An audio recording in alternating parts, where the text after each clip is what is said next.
Mesdames et messieurs, bonjour et bienvenue dans cette revue de presse. Comme vous le savez, nous allons faire le tour des journaux nationaux mais aussi internationaux pour vous faire connaître les informations qui ont fait la une des journaux.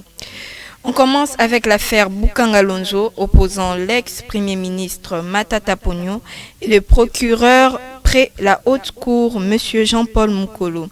5 journaux de la capitale ont attiré notre attention. Notamment le journal La Prospérité qui titre son article « Affaire Boukangalonzo, Matata Ponyo de nouveau dans les viseurs de la justice ». Alors que tout semblait être oublié dans cette affaire des Boukangalonzo, en voici encore un autre rebondissement, annonce la prospérité.net. Selon ces quotidiens d'information, le procureur général Jean-Paul Mukolo a obtenu ce qu'il cherchait.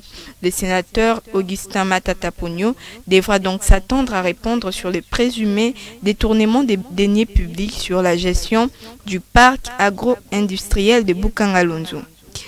Le média en ligne Actualité.cd n'est pas resté indifférent face à cette affaire et a titré l'un de ses articles comme suit. Dossier Boukangalonzo est bien aérianisé. Pour l'AFDC, Matata Ponyo ne veut pas que la vérité soit connue, se victimise et politise un dossier purement judiciaire.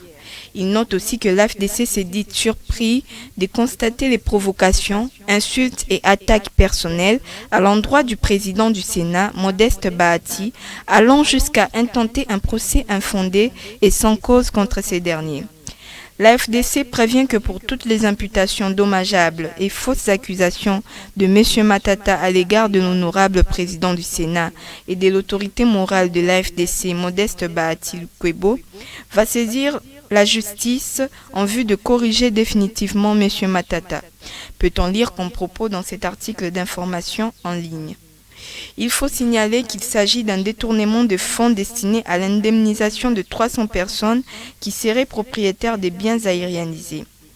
De son côté, le professeur de droit à l'université de Kinshasa, Unikin, Léopold Kondoloko, estime que tous les Congolais sont égaux devant la loi en se référant à la Constitution, nous rapporte radio-okapi.net dans son second article d'information sur les mêmes faits.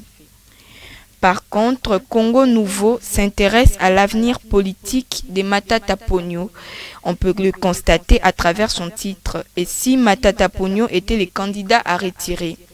Il s'y est de rappeler qu'après la plainte de l'ancien Premier ministre contre Modeste Bahati, Matata Ponyo récuse le procureur général Jean-Paul Mukolo, nous informe le média en ligne dépêche.cd.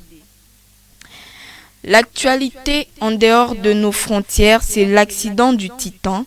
Ce submersible privé disparu près de l'épave du Titanic dans l'Atlantique Nord avec 5 personnes à bord. À savoir, cette tragédie a attiré l'attention de plusieurs médias internationaux. Une situation que déplore Jeune Afrique qui estime le Titan, perdu dans l'océan Atlantique, reçoit toute l'attention internationale.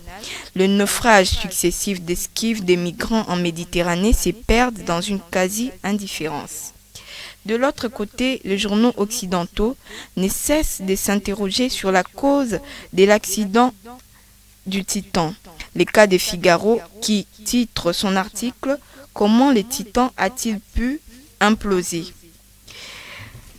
Une situation qui remet en cause la fiabilité de la sécurité de ces engins selon France 24. Une opinion partagée par le journal de Montréal qui confirme les critiques se multiplient concernant les négligences potentielles de l'entreprise. Les questions fusent de partout. On note également BBC News Afrique qui se demande si les corps des 5 passagers qui étaient à bord seront retrouvés. Mesdames et messieurs, nous sommes arrivés à la fin de cette revue de presse. Nous vous disons merci de l'avoir suivi et restez connectés pour plus d'actualités.